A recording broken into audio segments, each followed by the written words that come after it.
Mm. Hello, beautiful souls, and welcome to another episode of Soul Over Matter podcast. I'm your host, Michelle, and on today's episode, we have David DeAngelis, who is a visual alchemist and creator of the Starman Tarot deck. So, David, welcome to Soul Over Matter. How are you today? Yeah, I'm really cool. Thanks for having me on the show. Thanks for being here. I'm really excited to see what happens in this episode, what you share with us about being an artist and your inspirations. So let's just dive right in. I always ask my guests about their story. I always believe that our stories hold power and hold potency, and there's always someone that gets to hear our story, that needs to hear our story. So yeah, feel free to just share Cool. a little bit about yourself and where you Well, came I, from. I was going to say, which one do you want? Oh, all of them. It's like as time goes on, I've noticed that like I seem to have like multiple stories, and in some ways that it's kind of like almost I don't know whether time does this, but it kind of seems to evolve you in strange sort of ways. So the way I would have looked at my story, maybe even just like 2 years ago, it seems to have changed now. But it's not like necessarily a factual thing that's changed, but maybe it's more in the kind of the contextualization of it or the presentation of it. So for me, there's probably nothing more boring than my own story, but I'll try and jazz it up so it's a little bit more interesting for people listening, just in case.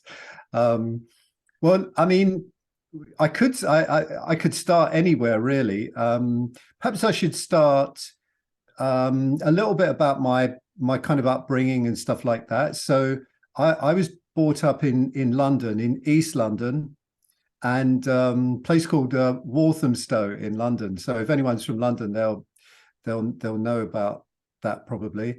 And so it was kind of my formative years, I suppose, as a child, were in the 70s, kind of 1970s. So I'm a 70s. I was born in the 60s, but I'm really kind of like, I became sort of what can you say, cognizant of being somebody that had something going on for them really in the 70s. So I would say that I mean, funnily enough, my mum and my dad was Italian, my mum was English, and my dad was really a kind of frustrated musician who ended up working in the restaurant business, and my mum was a frustrated artist who ended up working in Lloyd's of London, which is like this sort of city of London, so finance and kind of stuff like that. So I always kind of had, and my uncle, my mum's brother, was an artist. So we sort of had this vibration of art and creativity sort of going through the family. And there was this sense with my parents that actually they hadn't got to really fulfill that dream that they had. And with me, it was slightly different because I was dyslexic and very disruptive at school. I mean, I did not feel at home in that environment at all, completely, almost from day one. I was like, no, it's just that this isn't for me. So as you can imagine, like not being able to read probably until I was about 9, I mean, very, very basically, and being disruptive in that the school environment in those days, it wasn't like now, like with my daughter's school, everything's like beautifully talked through and all of the, everything's discussed in detail and whatnot. Whereas back then it was just like, no, you're a troublemaker. Let's just put you to one side. And fortunately, the side that they put me to was the art department. So I was kind of thrust into the art department and kind of left there for quite whole tracks of time whilst the rest of school was kind of going on. So that sort of set the scene in a way for me. I just always knew I wanted to be an artist and create stuff. I mean, I had no concept of getting a job. I mean, I really didn't. which was totally weird because everyone around me had jobs. But it never dawned on me actually until my last year of art school that people have jobs. It was really bizarre. You're like, what is It's this like, job thing? I don't know. It's kind of like a massive sort of cognitive dissonance. There was something going on there, but I just didn't grasp. I thought other people had jobs, but I never ever thought that maybe I might have to get one. So, and the other thing that kind of added to the whole mix, like even from a child, I could see auras, I could see energies. I really was incredibly tuned into something. I didn't quite know what it was because there was no real reference point for it in the environment that I was brought up in.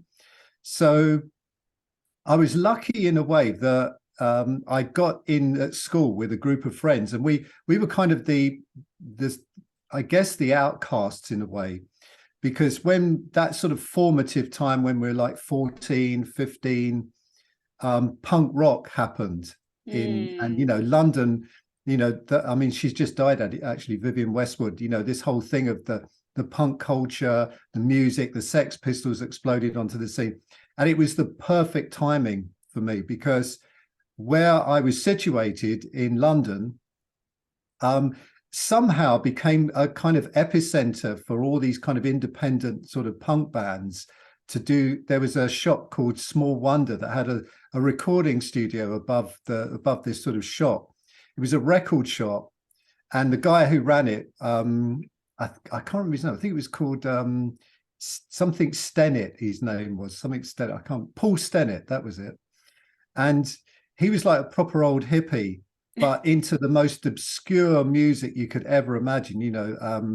You'd go in there and there was groups called like Stiff Little Fingers, Angelic Upstarts, all these kind of weird little bands that was sort of recording in their bedrooms and stuff like that. And he would give them a voice and let them record. So because I was into art and I was always doing stuff, I actually ended up at school using the school kind of art department to produce like posters and as it was in those days, kind of vinyl single covers for these, wow. these bands. It was like, and none of them ever had any money to pay me, of course. So they would just give me tickets to all the gigs that they were playing.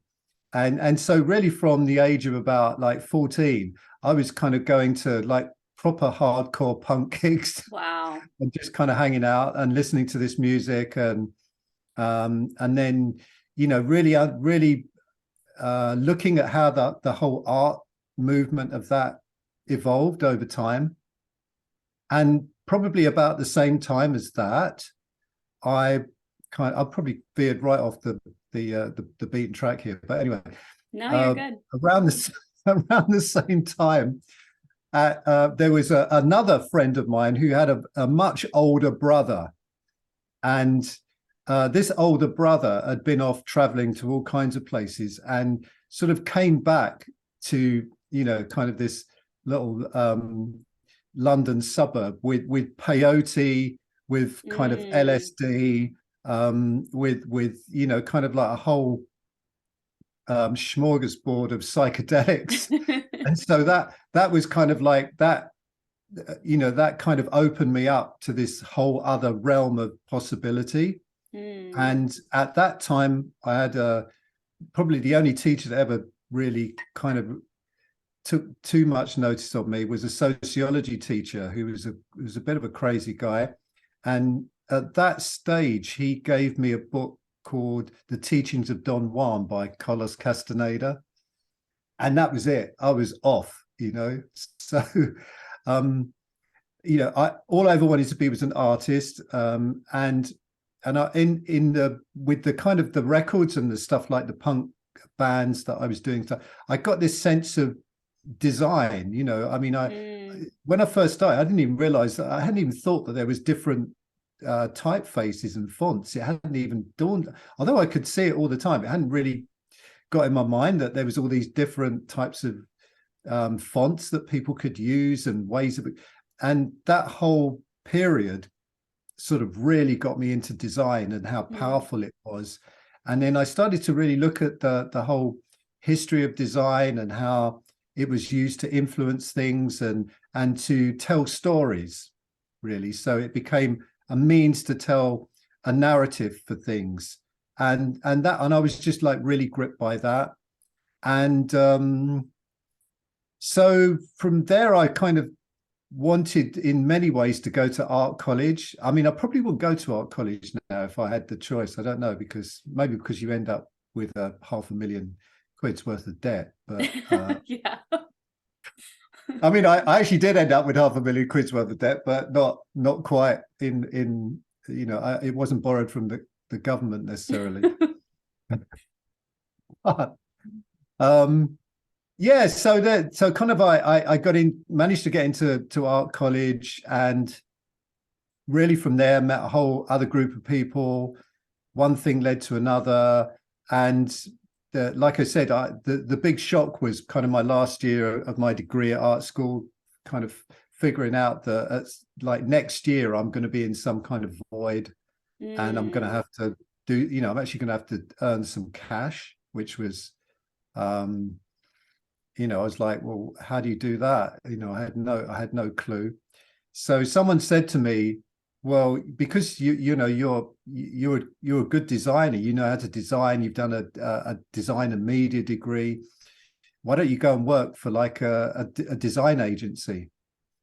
And so I put a portfolio together and got a job at a design agency, which was an absolute disaster. I mean, I can't even begin to tell you what a disaster that was. It was like falling from, this thing of being free and doing whatever I wanted at art school and having this incredible scope, no one really telling me what to do, and and just being so kind of set free with all these possibilities. Suddenly I was squeezed into this, having to sort of please clients and stuff like that. And I'm like, oh my God, this just seems it's like another shock to the system. That for example, a great example, I mean, I'm sure every designer and creator has this, I'd produce something, and then the client, who technically knew absolutely nothing about anything, sort of would design wise very often would start to get involved and sort of say, well, I think it would look better in blue or whatever. And I'm like, oh my God, this seems like terrible. and the idea of sort of compromising one's own and even that thing of censoring oneself from actually saying what's true, for one, at the top, true for me anyway. So it was kind of funny because I just didn't fit into that environment, and I didn't last very long. So that first job, I think I lasted about 3 months, which was amazing, because I actually was thinking on the very first day, in fact, the first hour, how long have I got to stay?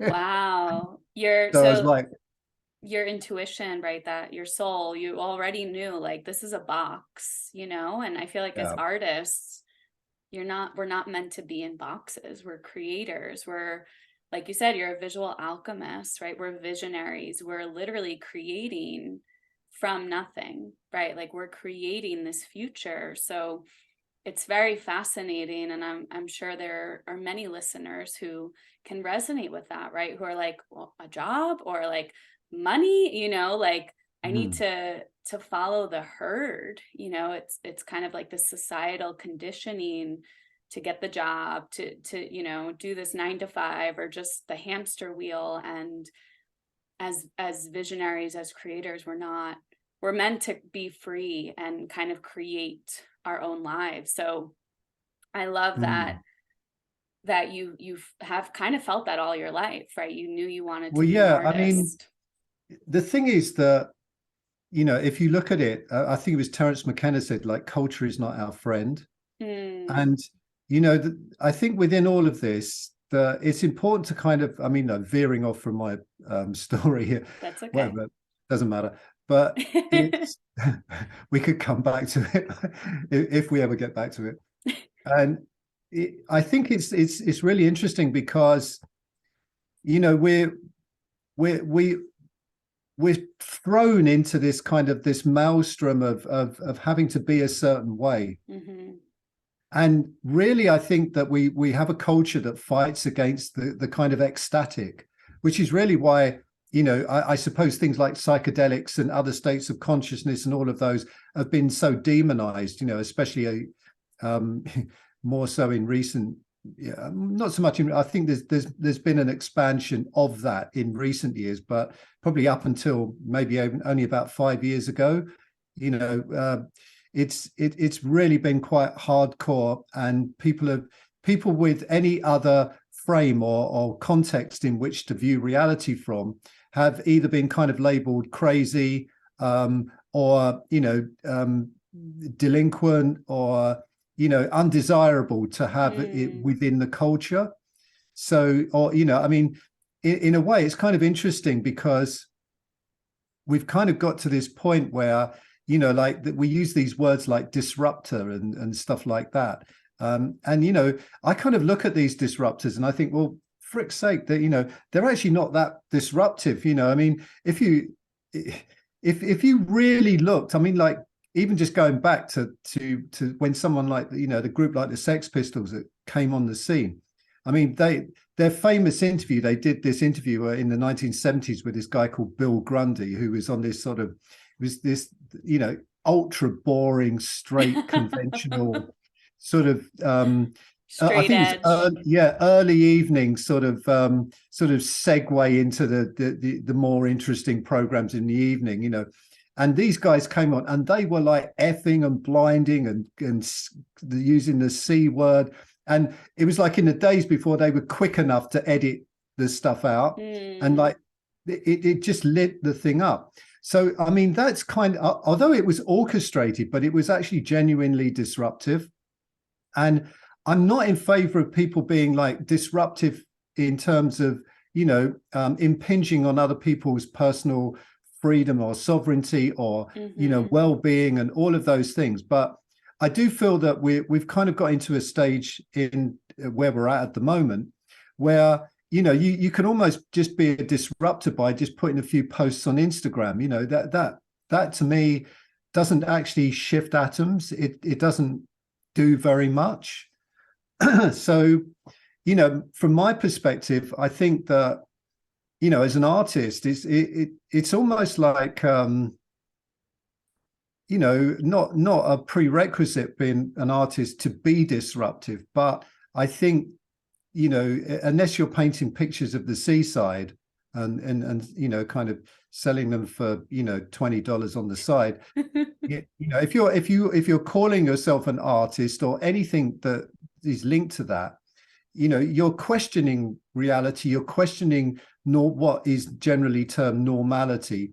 You're exploring the human condition, you're looking at consciousness, you're asking questions, and you're asking difficult questions. And you're also asking questions that don't necessarily demand answers. So they're open questions, you know, which is kind of, people don't even understand that. They say, well, you know, of course, questions got to have an answer. But no, it hasn't. You know, a question, you can sit inside a question and look from within the question. So you use the question to create a context in your life to explore from. And I feel that if artists are going to be anything, especially in this coming age, we have to go back and look. Well, not go back. We have to go back to look forward, in a sense. We have to look and reclaim our magic. And I don't mean sort of magic as in entertainment magic. I mean, we've got to reclaim the actual magic of electricity running through a neural system and and having, you know, kind of thoughts and strange things going on within a biological system. You know, an AI, for example, like there's this whole stuff about AI at the moment. I'll stop ranting in a minute. No, it's okay. Which is like, you know, our art is going to be replaced by AI. And, you know, like even these kind of questions, you know, an AI, no matter how advanced, you know, how intelligent that thing is, it's not kind of a wet system of neurology and biology that consciousness is expressing itself through. It's completely different. So, and how can you can't replace that with something that's either silicon based or whatever. It's just it's a completely different thing. And I feel that, in a sense, what we're about as artists is to show the magic of being a being in this world, and kind of almost, you could say, being an interface for the spirit of the creative spirit. I use the word spirit, why not? So, I feel that's where artists are being called back to what art is really about and what they're about. And, it's kind of depressing on some level to have seen, like, our venture into the unmentionable, through this COVID experience, the kind of ultra conformity of so many so-called, creative people, and, musicians especially, and, and I'm like, well, what's happened? Where are we? Just taking life on and being courageous in with our biological experience. Courage, I think, is so important, to be courageous and not to be, to be free of the shackles that convention would have us placed within, and I suppose that's, I'll stop ranting now anyway. So no, beautiful. So many nuggets of wisdom in what you shared, and it really is that reclaiming of the magic, and we can't be replicated, right? The soul, the spirit, it cannot be replicated. And I have chills as I say that, because I really believe, we're all consciousness, right? Operating individually, but we're all in this like soup together, and it's just consciousness,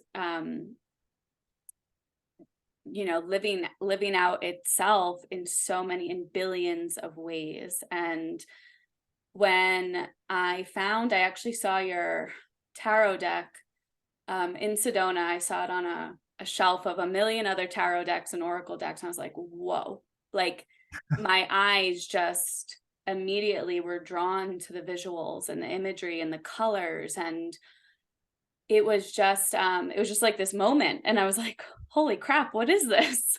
And then I bought your deck, and I messaged you almost immediately, because I was just like, this is amazing. So I would love to know how, obviously the inspiration of Bowie and the inspiration of your experiences, but where did that story come from of like, I'm going to create this tarot deck, I'm going to create these visions and these cards that like you just said, they each tell a story. Yeah, absolutely. Well, it does go back, like you said, to kind of join up the dots a little bit, connecting. After I kind of decided that I wasn't going to be a good employee, I just ventured out on my own. And then I teamed up with another friend of mine, and we started our own creative agency. So it was called De Novo, of the new. Why not? And because I'm a DeAngelis, and it was like, so, we were kind of running this, and we were very experimental. We were just kind of, it was almost like we replicated kind of art college, but out in kind of normal world, which was quite fun.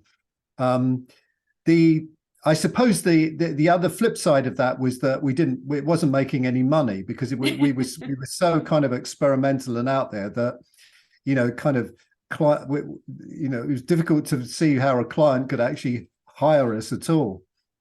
So at some point, as kind of like in a way that the universe sort of moves us towards certain things, I started having conversations with lots of journalists at the time, which was interesting, because there was no internet, there was no social media, there was nothing. This was kind of like the 1989, 1990. So the internet was kind of hadn't even been switched on when we began that whole adventure. So, really the way one got publicity was through, kind of normal press, magazines, press, articles, television,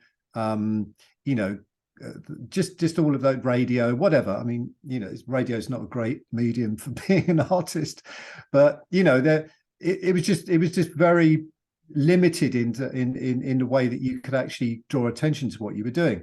But fortunately, I managed to build a relationship up with several journalists, and they started to publish the work that we were creating at the time. And really the work was very linked to kind of philosophical ideas, and like I was talking about, really explore using design and graphics and typography and stuff like that to really also explore the human condition, explore psychology, philosophy, all of these kind of things.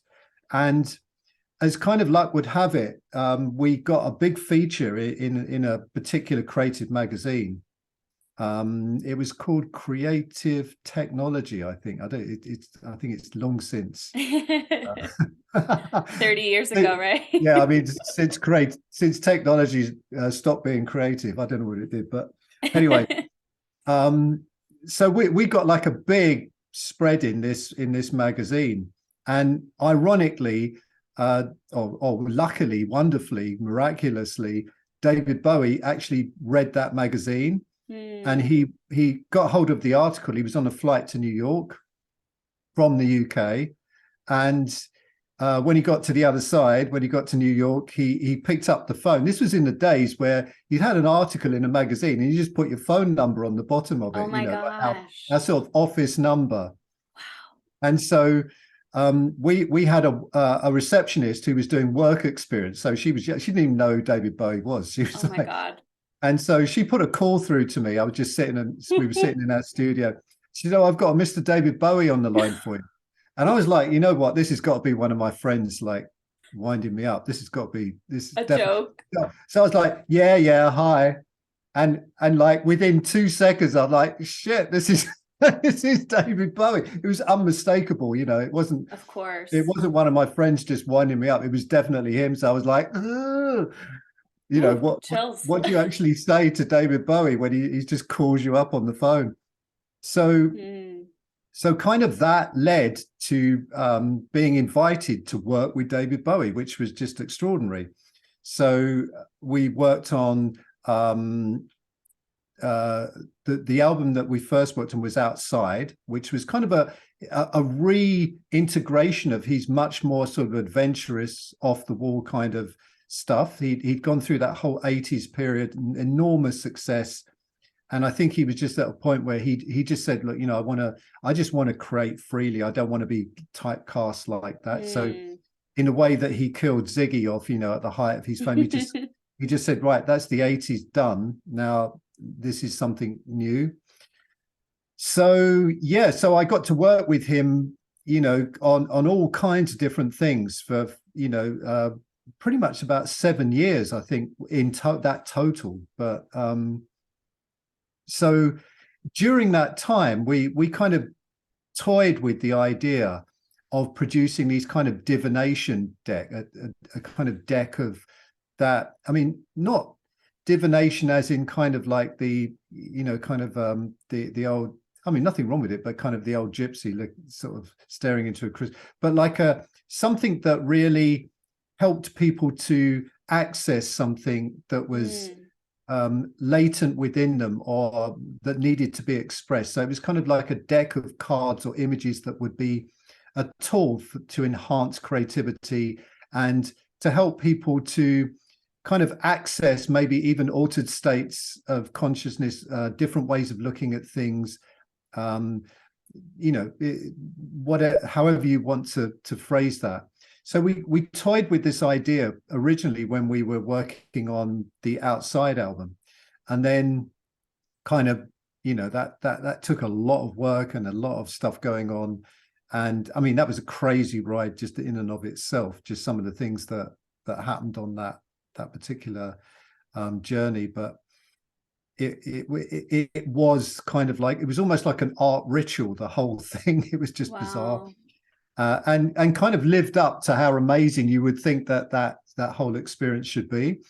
So, we kind of looked at doing something like that, and it never really quite gelled. So fast forward another 2 or 3 years, and I sort of started to work on some ideas for some reason. I've always been interested in the tarot, and I think I was just gripped by the way that it sort of presented archetypes, and how, I mean, going back to almost like Jungian psychology, and this idea that there's intrinsic qualities in nature, you could say, that are archetypes. You go back to the Greek mythology and all of that.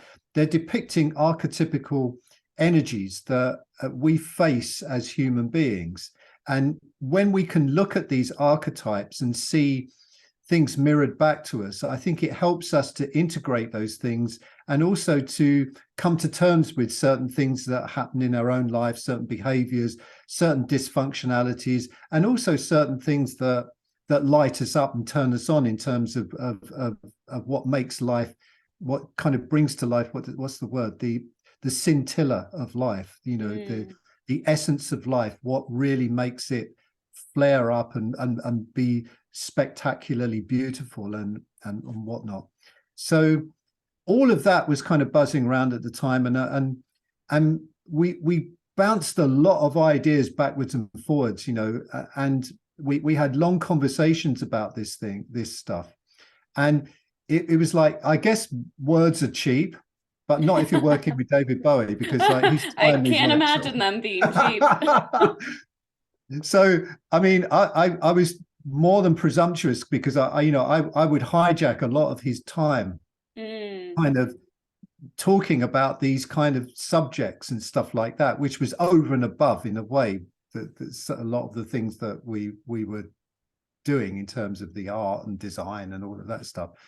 And wonderfully, as you might expect, he was totally up for it. So a lot of his people around him weren't up for it, and they were saying, we're trying to drag him off to all these other things. But he was someone who really wanted to go deep and explore, and and I learned a lot from him. He in some ways he sort of became a mentor, which was amazing, and he was so generous, and he did give me an awful lot of time. We say an awful lot of time, a wonderful lot of time, to kind of to help me really explore things on a different level. So this idea for a deck was kind of flouncing around during there. But to go back even further, I think even when I was very, very young, maybe even like, just 6 or 7, I can't even remember now, but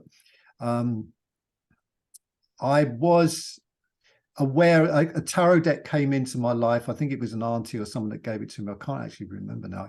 This is where my story changes. I think it was an auntie, but it might have not been an auntie. I think it might have been someone else or whatever. But I remember seeing a tarot deck when I was very, very young, and having one in the house and looking through it and realizing that I was going to create one day. So it was like this tarot deck was just, it was like Providence planted it very early. And it was kind of like, they say, what is it? They say, when an idea meets a prepared mind, I suppose, as if it were. So I think it was almost like I was being kind of, life was taking me to a point where I was actually, I had the right creative mindset and the right skill set and the right connected, dynamic connections in terms of who I was interacting with, i.e. David Bowie and people like him.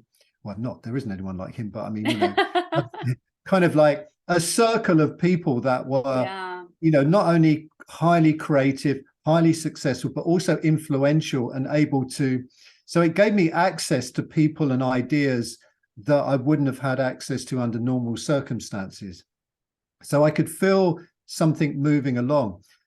However, life gets in the way of, or life doesn't. I don't know why we life have these happens, right? Yeah, it doesn't really get in the way of anything, does it? It's kind of relentlessly kind of It's rides over us. relentlessly unfolding. Yeah, it's like, I don't, I'm not that keen on what you're doing. I'm going to do something different. Life just, boom, here you go, takes you off on all these different avenues. Yeah. And that's exactly what life kind of did. And Bowie was off doing loads of other stuff. I went off on a complete different adventure. I decided I was going to become a science fiction novelist and wrote science fiction for a while. Then Amazing. I decided I was going to become like a sort of, I don't know, kind of a sort of spiritual teacher. And then I was into lots of shamanic ideas and stuff like that, exploring all that kind of thing. So I went off in this kind of massive, it was like a tangent every week. And of course, true artist. The deck never really got actualized. So we had a lot of ideas for it, and there was a lot of possibilities and a lot of ways of looking at it. And it wasn't until Bowie actually died in 2016. I was living in Bali, and I remember hearing the news. It was like really shocking. I was like, wow. I knew he wasn't, I did know he wasn't well. Yeah. And I knew that he, just through the grapevine, you get to hear these things. I wasn't actually, we used to kind of exchange emails by that stage, at Christmas and stuff like that. So I'd kind of, I wasn't aware of the kind of details and just the fact that he was going to pass away. So when that happened, the kind of the night after I heard that, I just had these incredible vivid dreams that, well, I actually visualized the whole tarot deck complete. Oh my gosh, I have chills. It's almost like he was sending you messages. Like, yeah, I don't know. I mean, I don't know. It kind of like felt really bizarre because, I mean, they were very lucid. It was like, I knew I was dreaming, and I knew that I was looking at things and holding the cards, and I saw everything in quite vivid detail. And then, I kind of woke up the next morning, and I told my wife, and she said, "You've just got to do it." Yeah.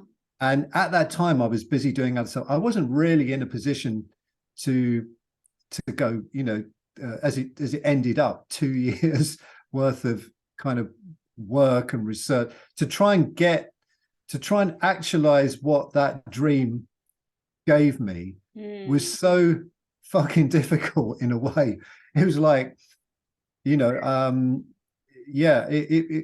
took me on another whole incredible journey. But that's how the deck sort of found its way into being. Wow. And in a way, I suppose it was true that up until that time, because all sorts of other things had happened, I'd gone on all kinds of other journeys. I'd experimented with so many different things, so many different disciplines and modalities and philosophies and teachings and stuff like that. So all of those things suddenly made sense in terms of creating that deck.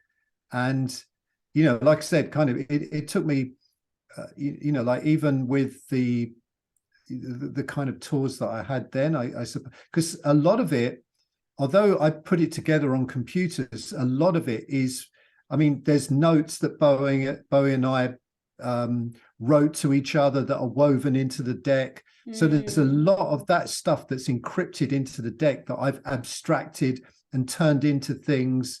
So I really wanted that to be something that had, like, the seed mother was probably back in 1995 or 1997.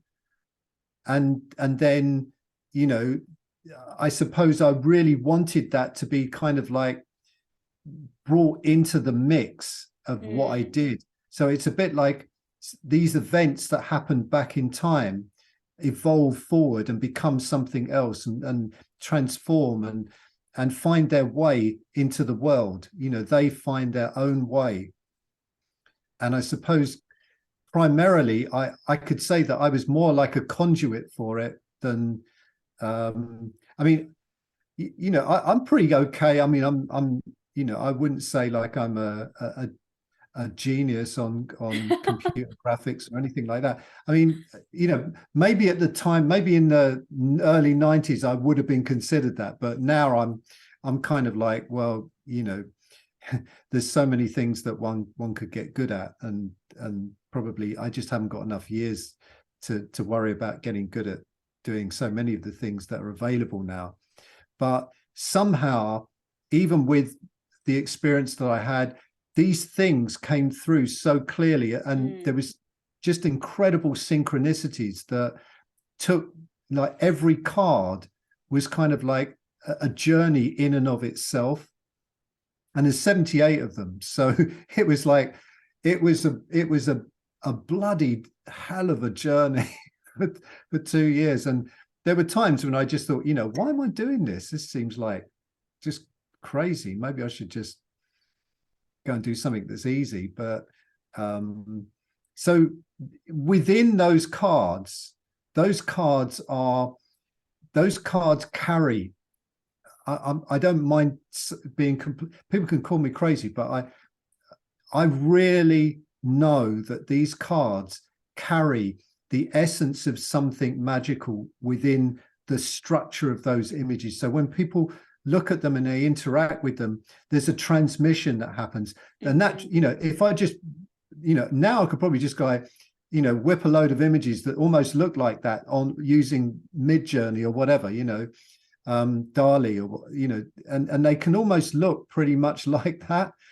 But the difference is that, like I said right at the start, these things are put together through a human magical nervous system, an interface, a biological interface that was gifted those pieces of energy from, I believe, a non-physical realm.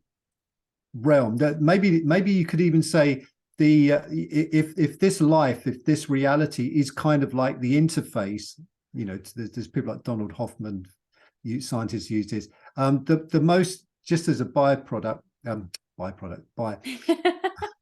buy something or other, buy one get one free. It kind of ties in with a philosopher and a scientist called Bernardo Kestrup, and I love his work. And he's what's called an idealist in philosophy terms. And I mean, there's all these other wonderful terms like panpsychism, which I love. I just love the name of it. I don't believe it's true, but I love the name of it. But his thing is that consciousness is the prime, mind. Everything appears in mind. Nature has a mind, and this reality, like our bodies and everything, is kind of like the instrumentation of what that mind looks like as an interface, as if it were. I'm using this kind of term, interface, so I feel that something comes through us, and we, as these creatures, interpret that and can bring that to life in the world. So we are literally bringing something to life that comes from the primordial source, you could say, which is, the primordial source is completely spontaneous. It's like a dream. You go from one thing to another thing to a different thing. Linear time doesn't have a meaning within that. And I think that what you see in those cards is what came through from there. And I don't care what anyone says. That's my way of looking at it. So no, I mean, so that's where the tarot deck sort of kind of came from, and how it sort of ended up being what it is. They really truly are journeys. Like, I can get lost in one card for like a half hour. I'm just like, every time I look too, I notice something deeper within the card. And it's just, I mean, the fact that I call them downloads, when we receive either through a dream or through a vision or, something, it's these downloads. And the fact that you downloaded, right, you had these lucid dreams the day after his passing. I mean, that is just wild. And I believe it. I can imagine that. That's so, through those lucid dreams, that's where you received those inspirations. That's where you received the images that we see in these cards. Yeah, definitely. And kind of the I mean, the challenge was really to kind of transduce what I saw in those dreams into something that, kind of I've got one sitting here actually. Which one is it? Oh no, it's quite funny. It's the I've got a whole deck there, but it's Six of Swords just came out of that one. Okay. Yeah, it's kind of like, how do you, having been gifted that, it was like, how do I turn that into a reality that has impact in the world? Yeah, And I think actualize that, it. yeah, I mean, I'm sure, as a creative person yourself, and you work with people, and the thing is that so much of what goes on doesn't really have any impact, and there's a different way of showing up in the world that has impact, and we're not taught this at school. No. The education system does. In fact, this is kept away from us. I mean, there's a few big holes with how our culture is kind of augments us to try and become adults, and in a way become subservient to a particular way of being. So, like, I mean, it's quite ironic. Like, I don't know what it's like in the States, but in the UK, you actually don't even get 1 hour's tuition at school about money. No one teaches you about money. Oh, It's yeah, no. it's a thing that, because they don't want anyone to know about money. Money, taxes, emotional intelligence. None of that. None of that. It's like doctors get 1 hour of nutrition in their Right. whole training. So Yeah. I think that it's kind of, it's interesting when you look at the things that actually, most of the things that we're taught to pursue in with vigor don't actually really have impact. And the things that do have impact stand out because they have the ability to in a way kind of snap us out of that. It's kind of almost like a momentarily, the curtain's drawn away for a moment, and we get a bit like psychedelics in a way, because I think what they do this is my theory about it, and for what it's worth, like when you take a psychedelic, it actually quietens the mind down. So before, they used to think, you take a psychedelic like ayahuasca or DMT, what ayahuasca is DMT, but now we've even got like supercomputer psychedelics, like 5-MeO and stuff like that. It's gone from it's gone up to another level. But so even up to 10 years ago, it was assumed that when you took a psychedelic, it lit up the mind. There was like more activity in the brain, more activity going on. And actually now we know that it dampens that down. And I think they even there's even a term called dark brain. So the brain, or it almost like simulates death in a way, like the brain activity goes down drastically. And when you don't have that, and also the personal ego self, the frightened little ego that's always trying to survive and be at the forefront and be right. And control, and control gets wiped away by that process. And in there, it's like the vital, vibrant flow of reality makes itself, the spontaneous, radiant part of reality makes itself known. And I think that art and music, and music creativity is kind of like how we get out of that little restricted self and are gifted some viewpoint into the miraculous.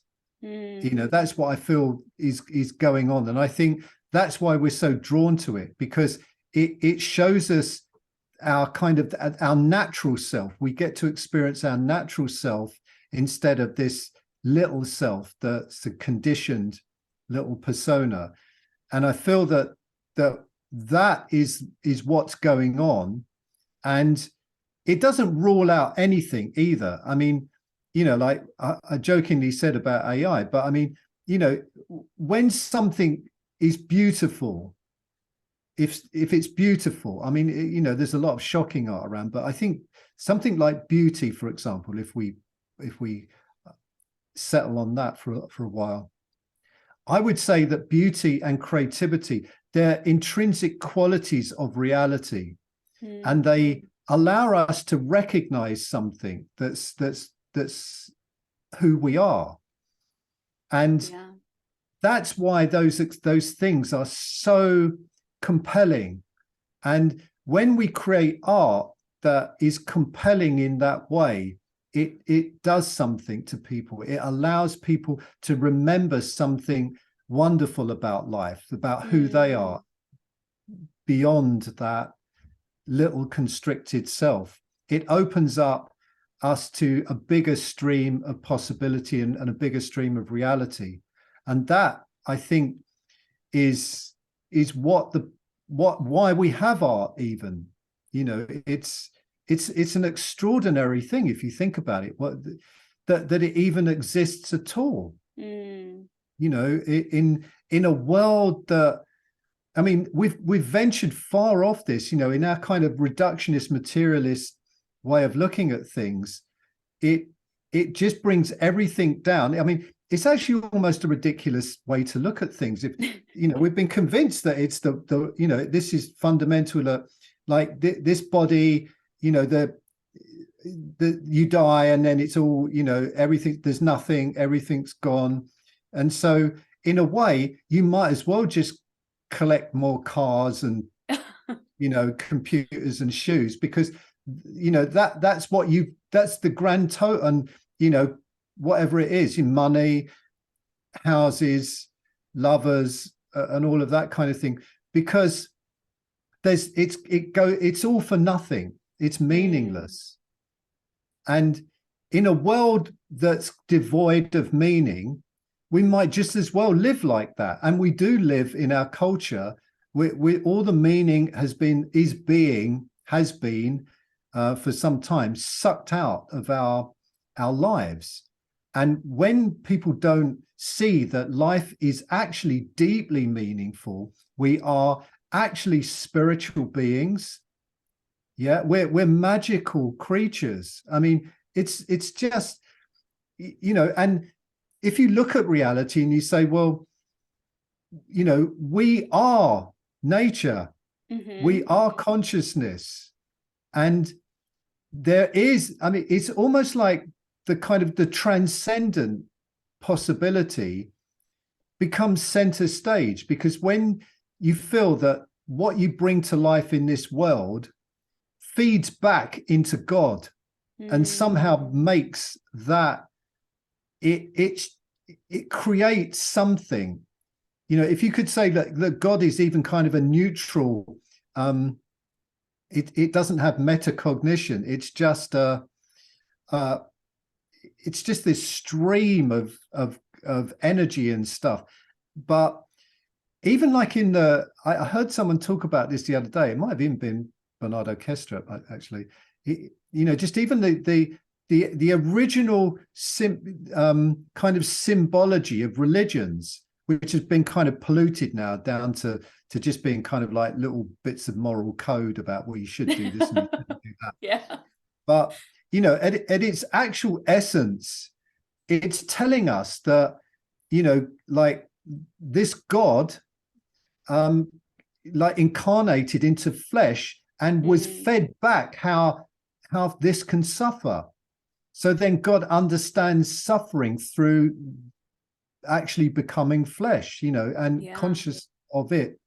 So I think that what we're what we're kind of up against as creators is this kind of this sweeping away of meaning and real meaning from our lives. And when our lives are devoid of meaning, then you have all of these dysfunctions that are going. You have illness, you have addiction, you have senseless violence, self-violence, depression, isolation.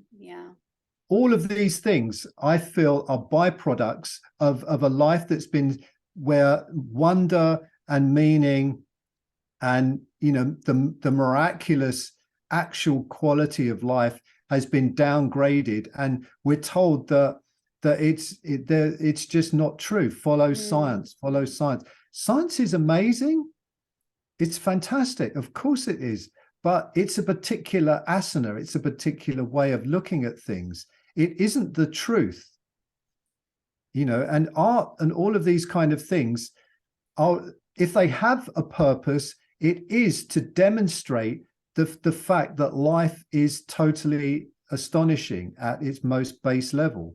And I can't see anything what other purpose could it really have other than just, I suppose you could say, well, it just makes us feel good for a bit, but then so what? Or makes us feel bad. So much of art, so much of things that come out actually make us feel bad, and make us feel bad about ourselves and bad about even being alive, which sounds bizarre. It's like we're not welcome in our own life. Wow.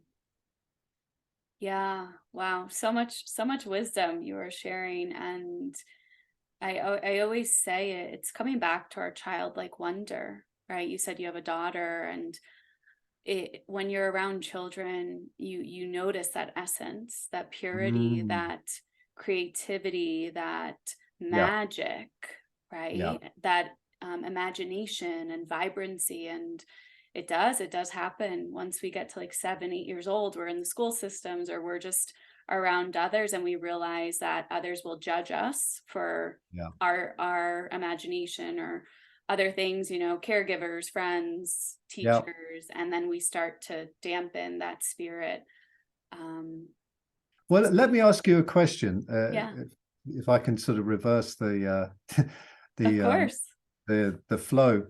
What have you found has been the most profound thing that's kind of brought you alive in terms of your own creative journey? What would you say has been the thing that's touched you so deeply that you simply have to do it?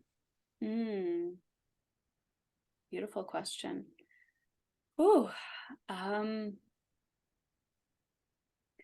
really, you said this before, and I say this a lot, how we are nature. So when I'm out in nature, I feel pure. I feel that like 0 point frequency. I grew up in New York, so I didn't have a lot of nature growing up. And when I'm out in nature, it's almost like a drug for me personally, where like the mind quiets. And for me, writing has always been my outlet growing up, journaling, poetry, just sharing my thoughts. And that's why I have a podcast as well, is sharing my voice and my truth, and teaching lights me up. I've always been a teacher. It's funny how you said before, because this has happened with a few guests, is you have that moment as a child, right? Little David was like with that tarot deck, and immediately you had that download of, oh, I'm going to have a tarot deck one day. I'm going to create this.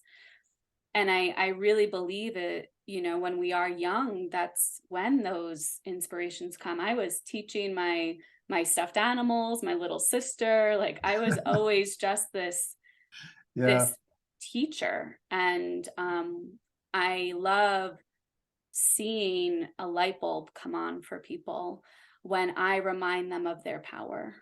Like that. And were you supported with your family, supportive of that, or were they kind of like, you've got to do the kind of inverted commas the right thing? Did you have that kind of environment to grow up into? I went to Catholic school, so that all my life. So that was No, also you should. That answers the question. yeah, No, no. it's almost like I knew ever since I was young, I knew I was an old soul. Hmm. And I knew once I hit like first, second grade, I couldn't be my vibrant self. So I actually naturally just shut it down. Right. Yeah. And, became a speech therapist and did all the things. I think my mom and dad did their best. Mm. My mom was a homemaker. My dad worked in finance in the city. So yeah, it was almost like a self thing of like, oh, I know I can't trust the world, so let me shut this down. And then I had a spiritual Right. awakening in 2018, and that just opened me back up to my creativity. I grew up thinking I wasn't creative. Oh, wow. So Yeah, that's yeah, interesting. it's Yeah, interesting when we really reflect and when we allow our souls to express themselves in whatever way we're meant to, right? It's like exactly yeah. like God experiencing itself in billions of people. um but And yeah. language. I mean, that's interesting because how do you feel about if you start to look at language and the way it's structured, the way we use language itself. Mm. I have a thing. I actually wrote a little book. It's a little book that people can download. It's called Creative Power System. And Ooh. in that, I talk about the way we can use language to create ourselves, recreate ourselves, I suppose. And I one of the examples in there is kind of talking about, excuse me, how certain there were I believe, and I from what I've come across, that there were forms of language that didn't speak harm, that Mm. they didn't have the words for speaking harm to people as such. Wow. And it's almost like shamans, they say they with the Icaras, they sing people back together. Mm. And languages that have a very sort of almost like are almost singing. I don't know whether I think is it Martin Precel who was the shaman who became a shaman, and he was, I think it was the Mayan language he went to learn or something.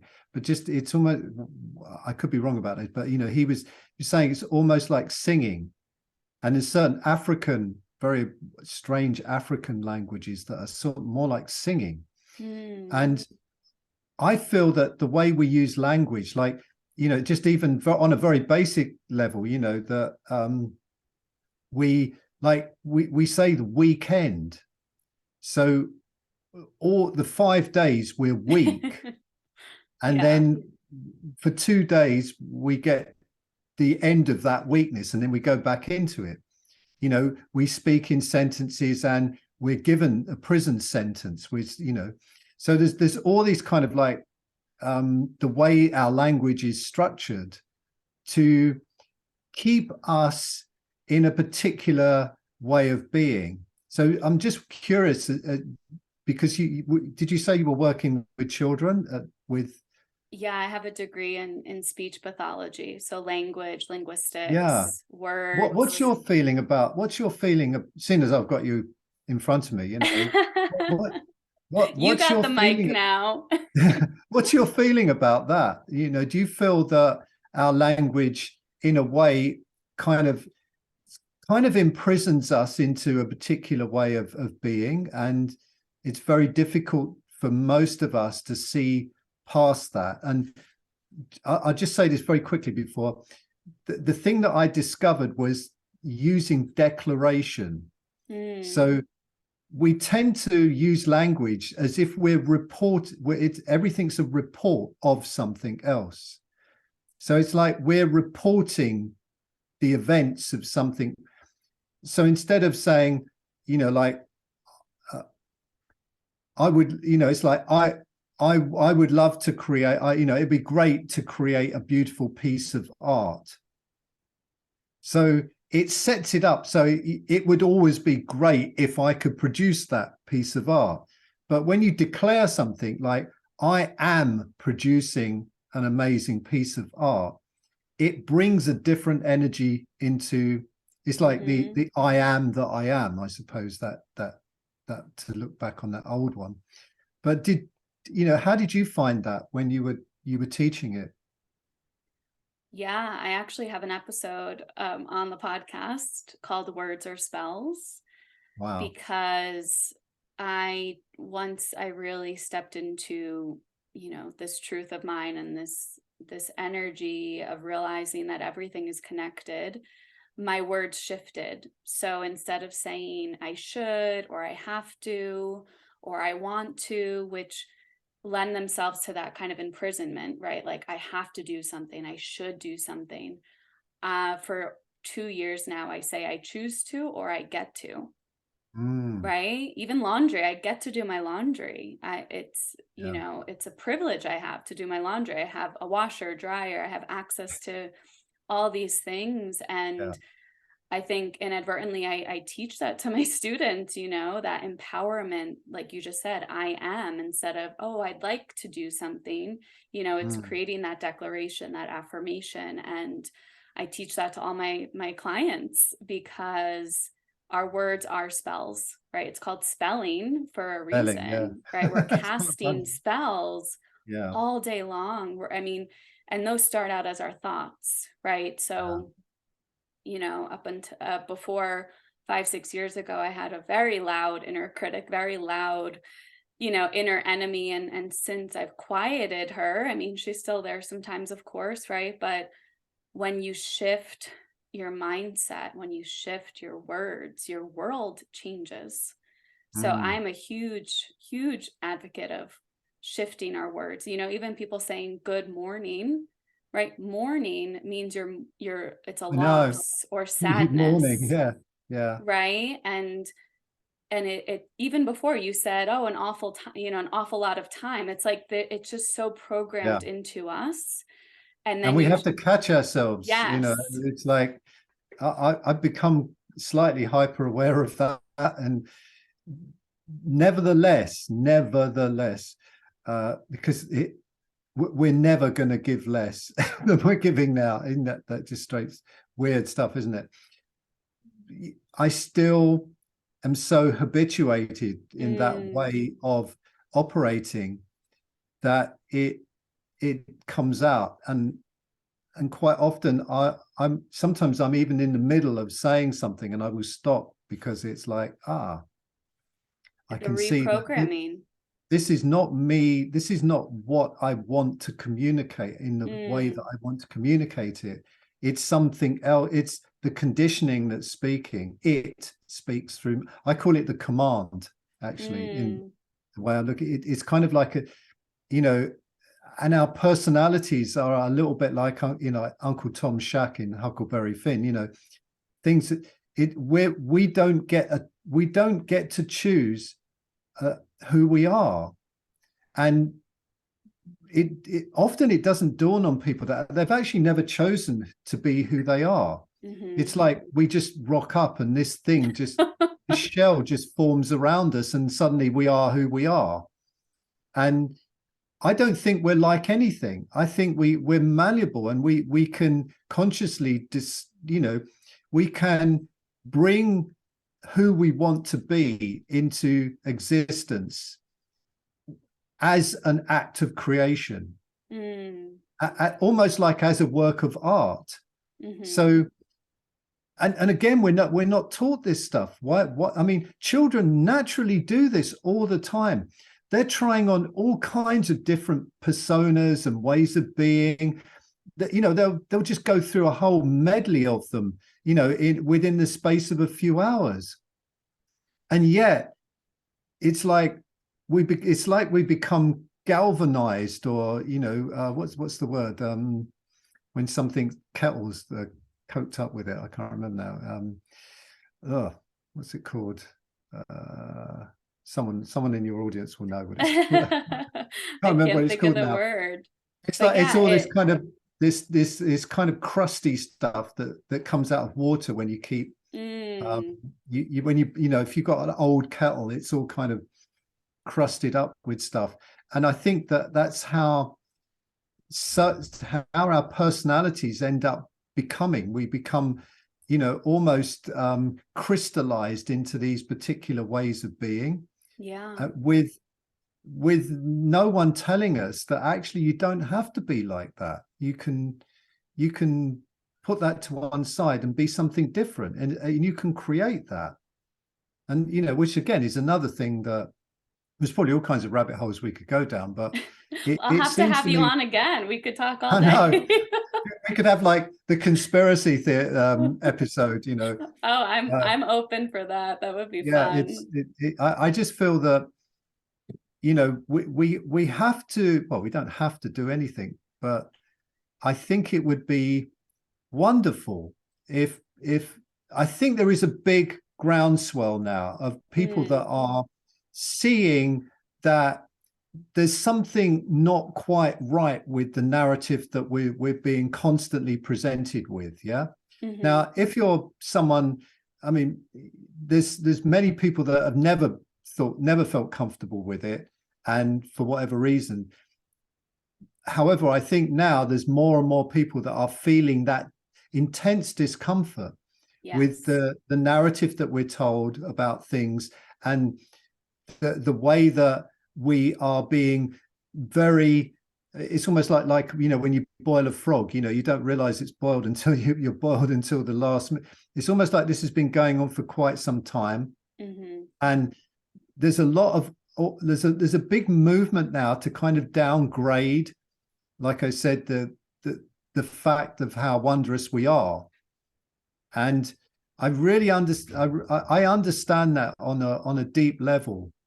And I really feel that we're kind of approaching a point now where I'm optimistic, actually, because, you know, it's not many people that are optimistic, but I actually am optimistic because I think that in a way that storyline is now getting thinner and thinner and thinner. And I think we're seeing more and more people that are able, just ordinary people that just, it doesn't add up for them anymore.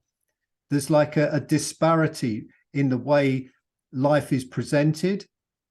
And I feel that there's an opportunity for us. I mean, whether we'll take it or not, I mean, maybe it doesn't matter, but, you know, I feel that there's an opportunity at this junction, because it's very pivotal time for people to just see their own brilliance in a way, and to live that and express it, and not be held back by these constraints that we're given from a very young age. And we're told that this is who you are, this is what you're going to do, this is how you're going to be, these kind of etiquettes that I don't really, well, they serve some purpose because they keep us doing the same thing, and they keep us afraid, you know, lots of false evidence appearing real. Yeah, so I think that we're at a tremendous time now, and it's almost like an amazing time to be creative, I think. And, you know, there's a lot going on, but it's kind of it's sort of like, it's kind of a pivotal moment because it could go either way. I think. I agree. We've just seen what happens when it goes one way, you know, over the last couple of years. And you know, and it's just interesting that so many people that I speak to now are really suspicious of this narrative that we're being fed, and they're not happy with it. And some of them don't even know why they're not happy with it, you know, which is interesting. But there's just this sense that there's something off with that rote story that we're given about things. And I think that there's an awakening of this I think the creative spirit is looking to awaken. Now, whether it will manage it or not, I mean, in this particular junction, I don't know, but it seems that there's a desire for something to happen, at least. No, I'm also optimistic. Oh, good. Yeah, yeah, I believe more people are waking up. I would feel these things in high school and, Yeah, would only talk about it with my mom. And now everything, everything metaphysical is, everyone has crystals, everyone has cards, yeah, everyone, is spiritual and healing. And I'm like, wow, 20 something years ago, this was taboo. So yeah, I feel there are yeah. more people waking up and tapping into their soul, into their spirit, into their creativity. And yeah, sometimes they have no idea what's happening, but they know something's Yeah, off. I So think it's, you're absolutely right, and it's almost like you don't need to know what's happened.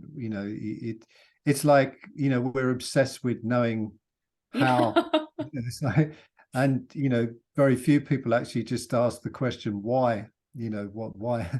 You know, it's kind of like maybe there's an opportunity where the how things can be done is more and more being hoovered up by technology, I suppose. We're Mm, presented with all these different things that can do all these wondrous stuff for us. But again, it's like this promise of the promise that kind of our problems will be solved by science and I think it's almost like if you look back at Greek mythology and you sort of see how you kind of see echoes of this, like is it the goddess? I can't remember. Is it Circe? Circe? I don't Circe. know.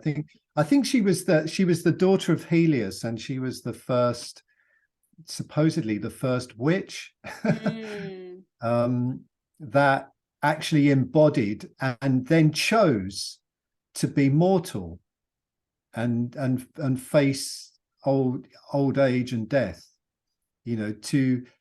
To bring herself forth into a realm of supposed suffering, but realizing that in our human condition there is something just so wonderful that that it's almost like indefinably wonderful, and we can't define mm, it. And I think what's happened over the good many years, probably even millennia, I don't know, but is that for whatever reason, we've actually been moved. I mean, really, it probably happened in the 19th century, where this kind of scientific materialist viewpoint told us that there is, it's a bit like the idea God is dead.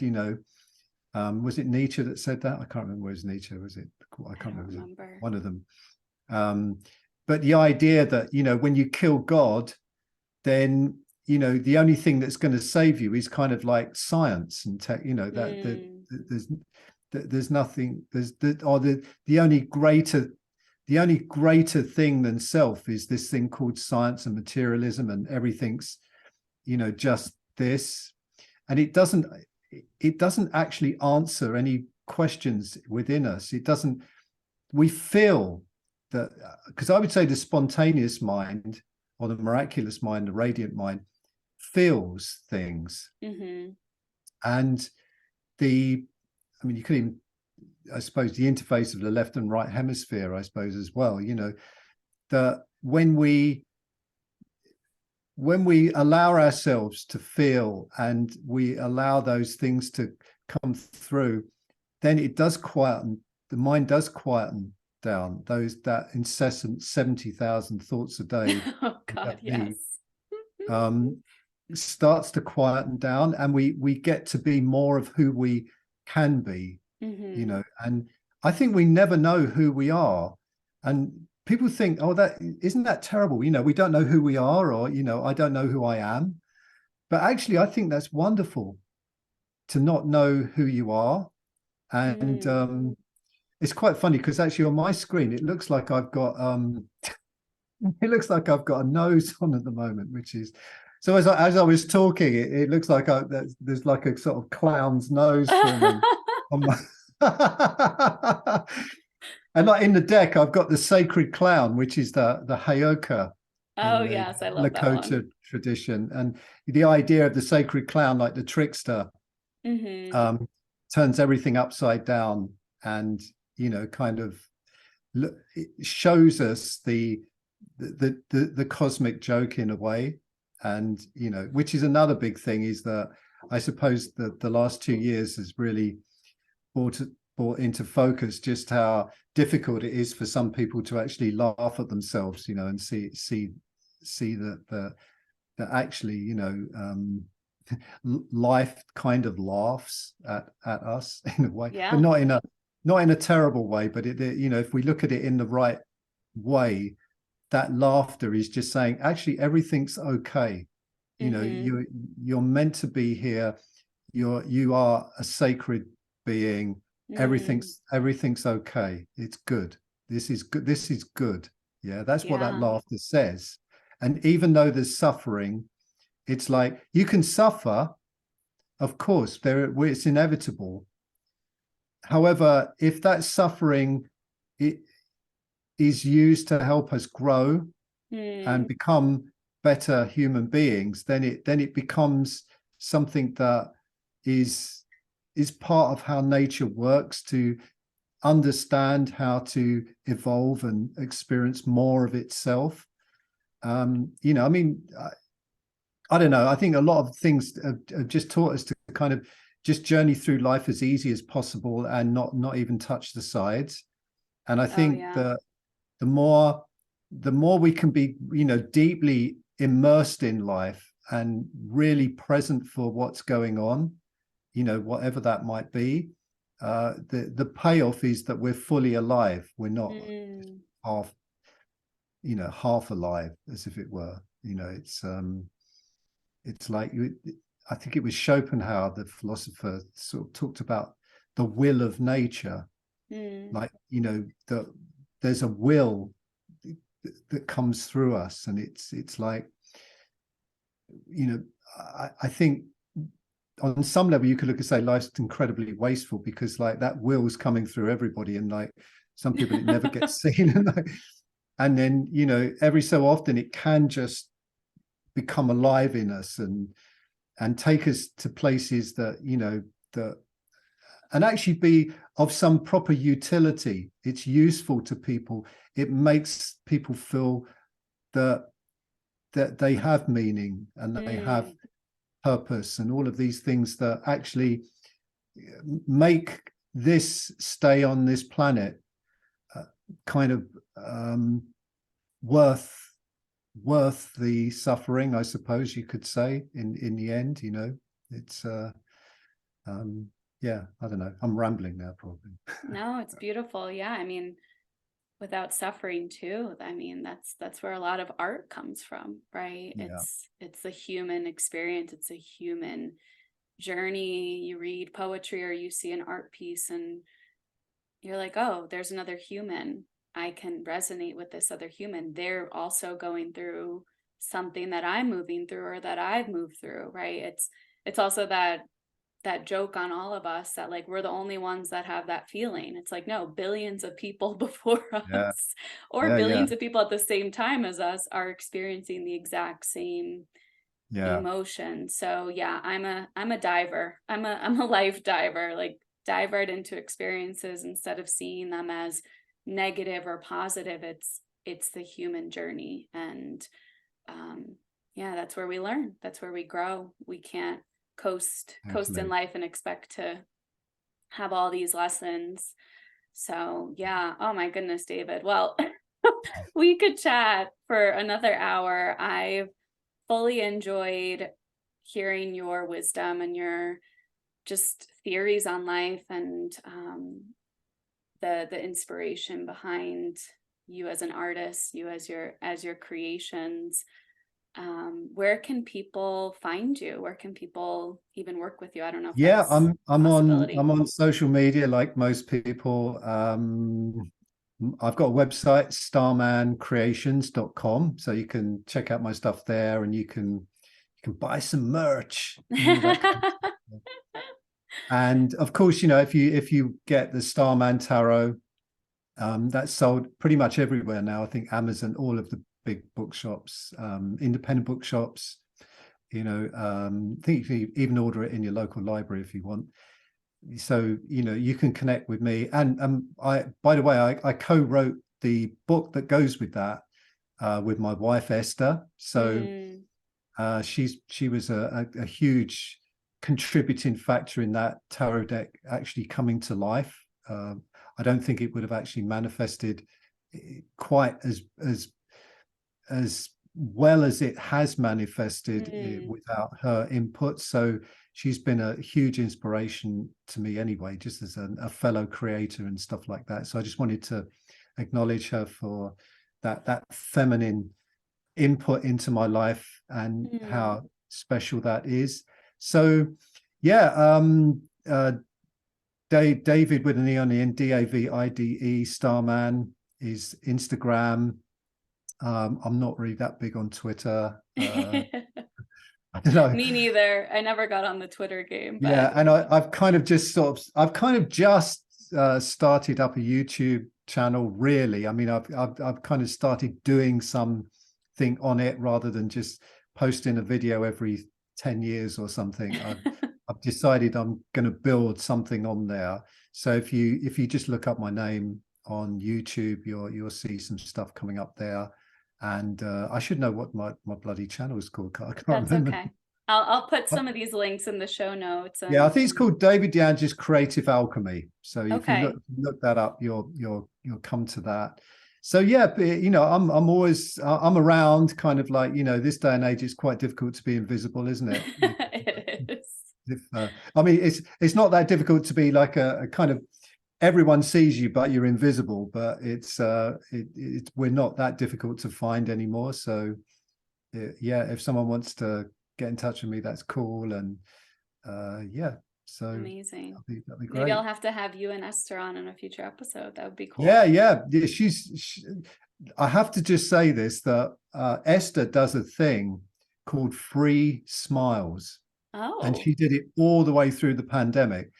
She used to do free hugs, and of course, like when COVID struck, she couldn't do free hugs anymore. Like everyone just like, well, I mean, we would have done free hugs, but everyone just like everyone, but people were just running a mile if you went near them. So she said, well, like, how can I give this energy out, but not have to kind of broach this whole thing about, oh, you can't touch anyone or go near anyone and all of that kind of nonsense that went on. So she then formulated free smiles. So she's out on the streets like 2 or 3 times a week with a free smile sign.